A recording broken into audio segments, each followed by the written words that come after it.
Shele babo, shele babo, how como les shele babo, shele babo, como les shele babo, shele babo, shele babo, where my man, where my man, where my man.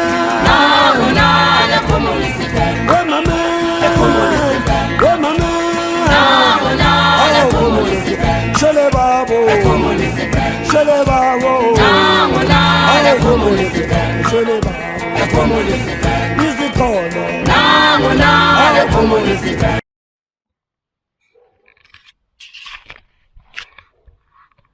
Yeah, hi everyone.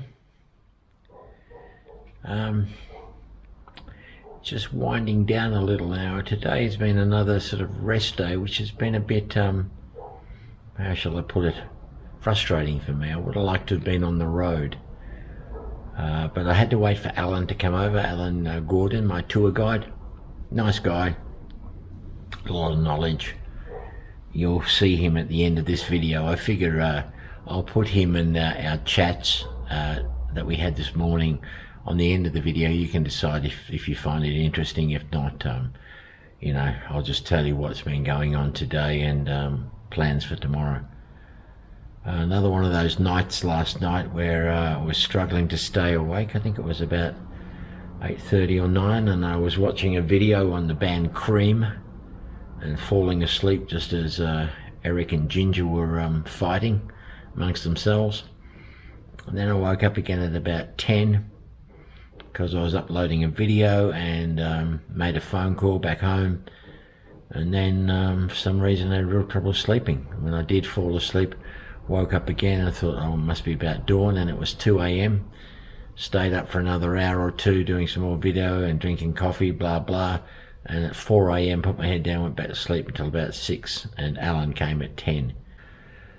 But yeah, I am a bit restless. I'd like to be on the road, but I'm going to leave tomorrow morning. So I thought I'd take over like my big suitcase. It's not that big really, and it's very light. I thought I'd take the suitcase over to Jackie's, just confirm with her that she's okay with me staying there. She is. I'm going to interview her while when I get the chance. She's a very interesting woman. She's achieved a lot in her life, Jackie. She's an awarded Springbok in various sports. I know soccer, women's soccer. She had her green jersey up in a frame. So she's an interesting woman. So we'll interview her. But you should see the mansion. Well, you're going to see the mansion.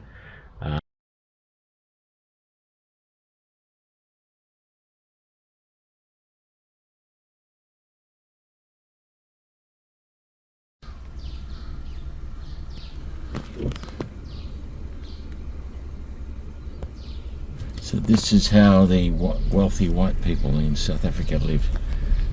For you peasants over there, each of these is a multi-million-dollar or million rand mansion in a gated community with round-the-clock security guards, patrols. There's a cat, wealthy cat. You know, it's gated all around, a huge fences covered in razor wire. There's no one that, you know, isn't, in South African terms, probably a millionaire here. And my friend Jackie is putting me up in her abode. Huge gated community, you know, with electric fencing and all that.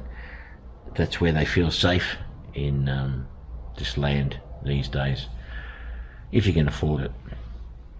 So I took the suitcase there, which gives me a bit more practice with the car. So far, I've only driven it twice. Today was a bit further than yesterday maybe, but I didn't come across any traffic lights that weren't working. So, although one interesting thing they have here, I don't know if we have it at home, is a four-way stop sign. And I remember, so the first person to get to the stop sign has the right of way. Yeah, but so far I haven't come across any, you know, out of work traffic lights, so that hasn't been a problem. Just need a bit more confidence at it, I think. What else to tell you? Yeah, I'm going to have to say goodbye to that little dog. The little dog discovered I've got biltong, and she's been coming in all the time. She even jumped up on the bed. she rushed out of her basket to see me when I got home from Rustenburg. That sort of behaviour, anyone who welcomes seeing me, I kind of fall in love with a bit, especially when it's a dog. If she's excited to see me, I'm going to miss her, but it's time to move on. So yeah, how long will I be at Jackie's? Well, I'm going to Mafeking tomorrow morning. I should be back Saturday. Then I'll spend Saturday night at Jackie's. They're all going absolutely nutso over here because the South Africans have made the semi-final of the rugby. So there'll be a huge, I don't know where they're going to watch it, pubs or parties or something, watching the Springboks. And then I think on Sunday I'm going for my first tour with Allan. Monday I have free, but then from that onwards, yeah, it's full on. I think another tour on Tuesday.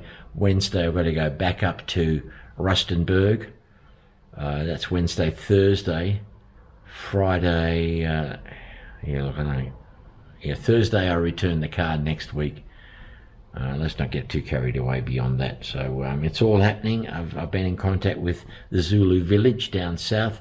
This, by the way, is phase, in my mind, 2.0. So phase 1 was being weaned or being acclimatized by Brian, driven around every day by Brian. I've now weaned myself off Brian. I know how to work a bank. I know how to get top up the data on my phone and my computer. I know a little bit about security and safety, and so I'm weeding myself off Brian and doing things on my own now. So this is 2.0 phase. When I go down to Zululand, that will be phase 2.1, and I consider phase 3 will be wrapping up. But let's just deal with things one day at a time, because otherwise I'll start flipping out. But I've been in contact with Louis Trichard.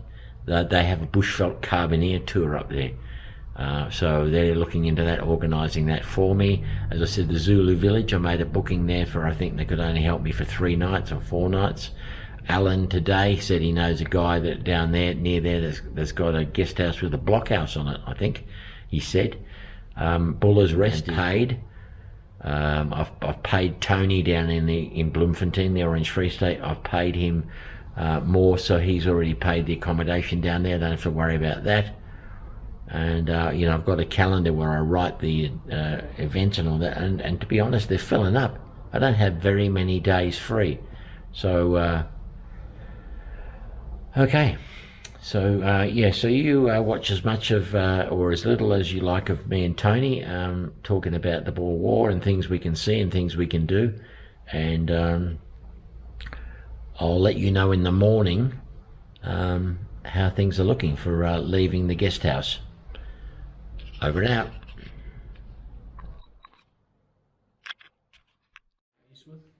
Kimberley and Mafeking. Yeah. And they forget about what happened during the 2 years of the guerrilla war. Yeah. And there's a hell of a lot of interests. Yeah. What frustrates me is I don't have enough time. Yes. But I don't. I think 2 months is more than enough. I'm already feeling a little exhausted. Anyway, everybody, this is Allan. He'll be helping me, Allan Gordon, with. We've already got quite a large itinerary, haven't we? Yeah. So what caught my eye when I was at Kita Lodge was that big map, and it's got the battles of the Magaliesburg. And then I looked at our itinerary and I realised, oh yeah, we've got a few of those battles down. Yes. The guerrilla phase isn't sort of as well known. It's not as, it's not as well known. But take into account that most Australians wouldn't even know what the Boer War was. They don't know what a Boer is, and they think I'm a Boer. So I got that book you recommended, The War with Johnny Boer. Oh, did you? Okay. I didn't bring it with me, but I photocopied the pages you recommended. All right, so what I did yesterday or the day before, the author, Robin Droogleber, I got permission from him to photostat pages of relevance. Oh, cool. So he's given me the go-ahead. So when we've agreed on what we're going to be doing, I'll photostat all those pages for you. I'll put them together in a document, and you'll have references for cool. wherever we go. All right. Cool.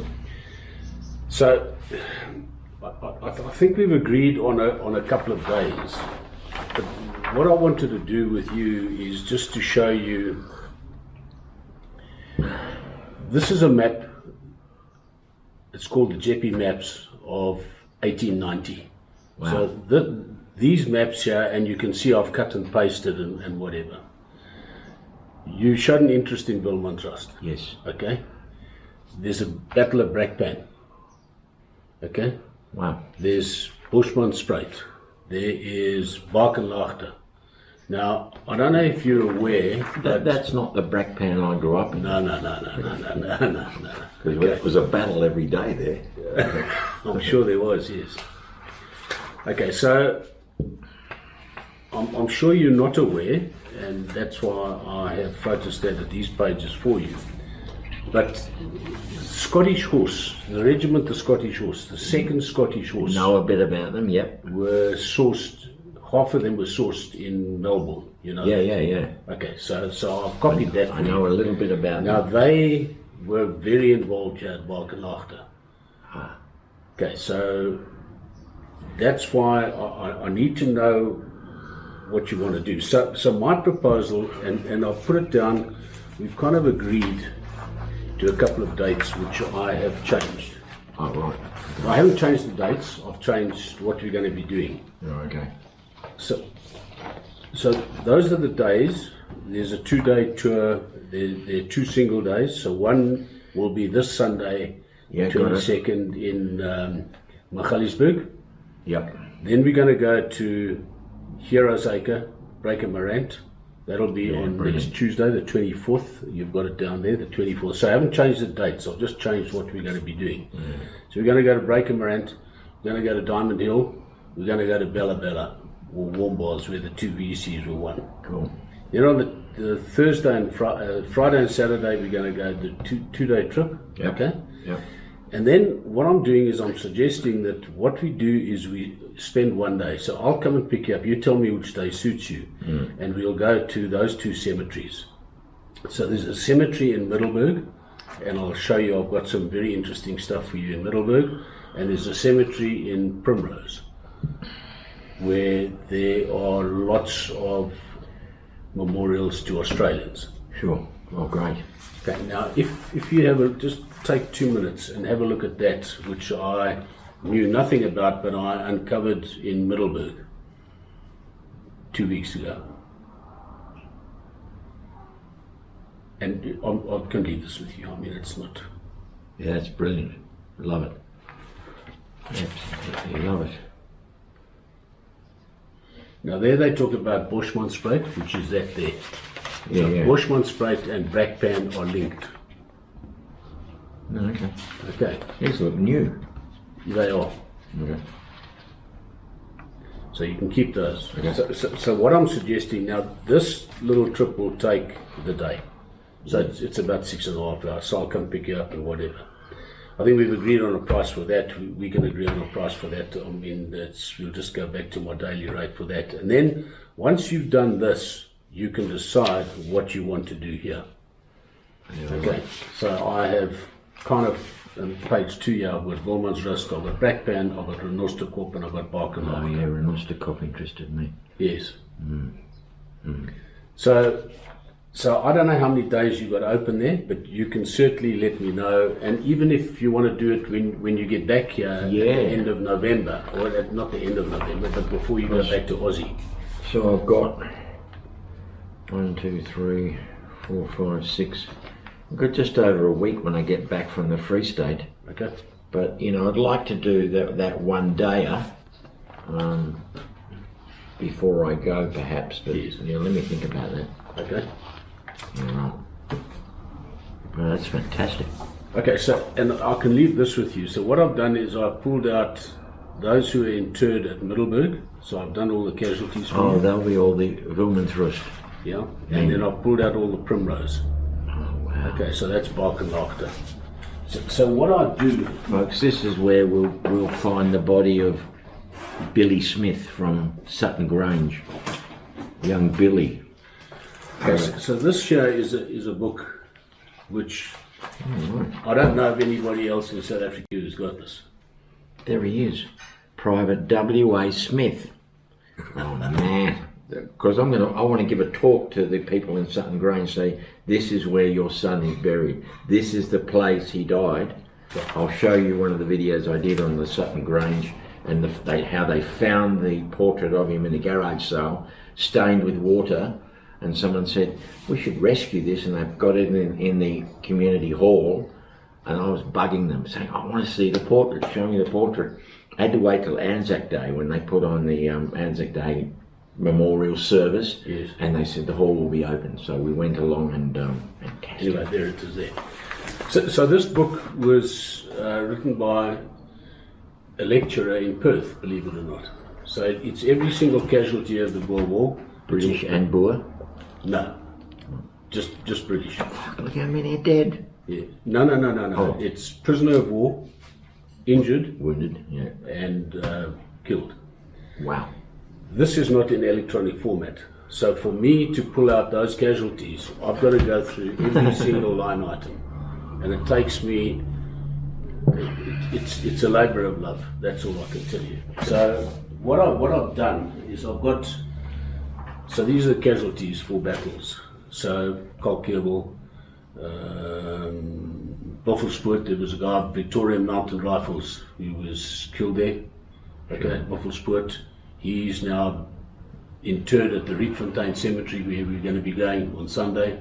You can see his name and everything like that. So, and here are all the casualties for Barkenlaagte, which whatever copies you want, whatever you want, you just tell me what you want and you've got it, okay?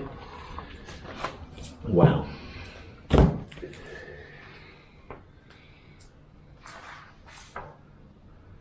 That deal. I was going to send that, email that to you, but you've got it there. It's just what we're going to be doing. This is one you've already sent me? No, the dates are the same, it's just the itineraries have changed. So this is the latest one. Yeah, okay. Right. Sure. Because I wanted to firm this up with you. I want to know what you want to do here.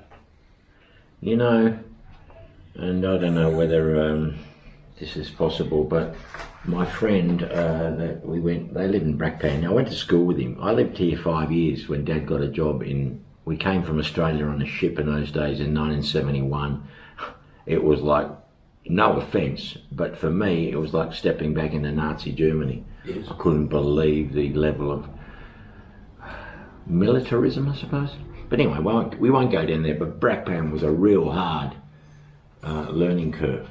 So I hung out with this guy and became friends with him, and he's the one I haven't seen him for 30 years, but our friendship was formed 50 years ago, so I've been hanging out and it's been fantastic. So he's been taking me over to his sister, and his sister's married to a real Afrikaner.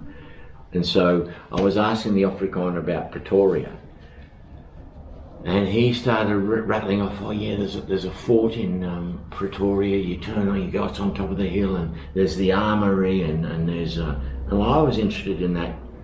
I remember that fountain that had Kruger in the middle and the Boer soldiers as protectors around him, and he said it's in Church Square. He said I think it's a bit dangerous, it's very black, and he said it's a bit dangerous, and they've defaced it. But he said, yeah, there's heaps of stuff in Pretoria, so I don't know whether that's a day to be had. Pretoria is a little bit dangerous at the moment. You know that there's a strike on there. So for the past month they've been striking. So all the municipal workers they're not getting the increase because the town is bankrupt. Right. They're burning fire engines, they haven't collected refuse, they've done nothing. But we're going to be going next Tuesday. So we're going into Pretoria on Tuesday. Okay. So we're going to Heroes Acre to see the graves of Breaker and Hancock. Yeah. Okay, so we go through Pretoria to get to Diamond Hill. We come back into Pretoria to go to Heroes Acre, and then we go out to Warmbars. Are we going to Kruger's house? We can go to Kruger's house if you want to. But, okay, so when we do the 2-day tour, we're going to visit Kruger's house in Waterfall Orna. So that was the last house. So you saw Kruger's house at Kedar Lodge. Yeah. You're going to be seeing the last place that he stayed in South Africa when he was on his way to Delagoa Bay. The Kruger house in Pretoria is a couple of rooms, see a couple of beds. I mean, it's nothing startling. It's nothing more startling than what you saw at Kedar Lodge. Okay. Where was peace signed at Vereeniging? Yeah, that's closed. Melrose House. Right. I can take you past Melrose House, but it's been mothballed, so you can't get in there anymore. It's just a disgrace. We went to a blockhouse last Thursday. I can't tell you how excited I was. It was towards Vereeniging. Yes. You could see it from the highway. Yes. And for me to actually climbed in, probably not all that safe, but I wasn't going to stop. And it was like a bucket list item. I wanted to cry. My heart was I was so happy. And I filmed it all, and it so happened that when we were asking permission, could we go there, the fellow in the petrol station, or the servo, I don't know what you call them here, he's the great-grandson of Slim Pitt. What's his name? Joubert. Joubert. So I got a photo with him. He was a bit too busy to talk, but yeah, that was brilliant. So, and when we spoke to, is it Mark? His name's Mark. He was at Kedar Lodge and he showed us around, but I didn't get his surname, but he mentioned blockhouses at, is it Eland's, that big dam on the way to Rustenburg, or that big Hartbeespoort dam. Hartbeespoort. Yeah, he said there's blockhouses there. Will we see some blockhouses? Okay, so you're going to be walking around a blockhouse in Warmbars. So it is a blockhouse, guys. no, and in fact it's in pristine condition. So the guy that you're going to meet in Warmbars, who's going to take us to the battle site where the two VCs were won, he's managed to get that. So the blockhouse in Warmbars was used as a storage depot for the municipality. He's managed to get everything out, and it's now absolutely as it was in 1900. Okay. On our way back on Sunday, we aren't going to be able to walk into the blockhouse, but there is a blockhouse very close to Hartbeespoort Dam, which will stop on the side of the road and you can have a look at it, but it's on private property now. Okay. And also I saw one on, I'm on that SA road trip group. Yes. And someone put a picture, it looked like it was made out of corrugated iron. Yes. And it was in Fort Trakalachter, is it? No, that near Pretoria? Yes. You know where that is? No. Okay. Okay, so those were the rice blockhouses. So eventually they were put up in a day. So along the railway line, because what the Boers were doing, we need to understand that the Boers could only get supplies by attacking British convoys or trains. And the Brits, to protect the railway lines, were putting up blockhouses every 2 kilometers. And they obviously couldn't put them up with stone and concrete because it took too long. So there was a guy, Rice, who was part of the Royal Engineers, and he designed this. So what you do is you have a foundation of stones, then you put 2 layers of corrugated iron, you put stones in the middle of them, you put a corrugated iron roof on it, and that's it. Okay, IKEA pack.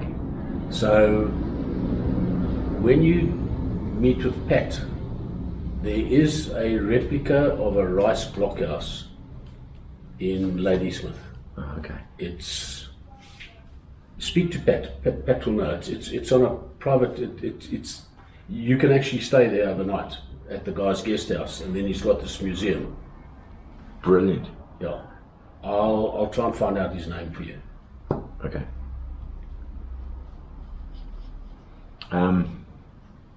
Okay. How did you get into this stuff? Okay, so I've been collecting war medals for 30 years. It's an interest of mine. When I retired, I decided that what I wanted to do, I play bowls, lawn bowls, whatever you call it, in Australia. Yeah. And I was going to bring tours from the UK, retirement villages, bring them out to South Africa, spend 2 weeks here, play 4 or 5 games of bowls, visit the Kruger National Park, go down to Cape Town, and just see a few places of interest. There was a bowler from the UK who was coming out to South Africa. He knew I was a member of the Wanderers Club. His great-grandfather had represented the British Lions in 1896, loved South Africa, so stayed in South Africa. When the war broke out, he signed up with the Imperial Light Horse and he won a BC at Elandslaagte. So when I heard that, I said to him, no, you need to come home with me and I want to show you my library and my medal collection. When he saw that, he just said to me, Alan, you're wasting your time with bowlers, you've got to get into this military tours. So I then had to study to become a tour guide, which I did. And yeah, the rest is history. I'm now loving what I'm doing, absolutely loving it. And you only do Anglo-Boer War? I do the first World Wars. Okay, so the first one, we've got a couple of battles up here. In fact, we'll go past the first battle of the First World War at Bronkhorstspruit on our way back. My interest in that is not as strong as this. Yes. Would you like to see what I did on the Scottish horse? Yeah, absolutely, yes. Now, I never claimed to be an expert. I know more than your average Australian, but I don't know. I'm no expert, but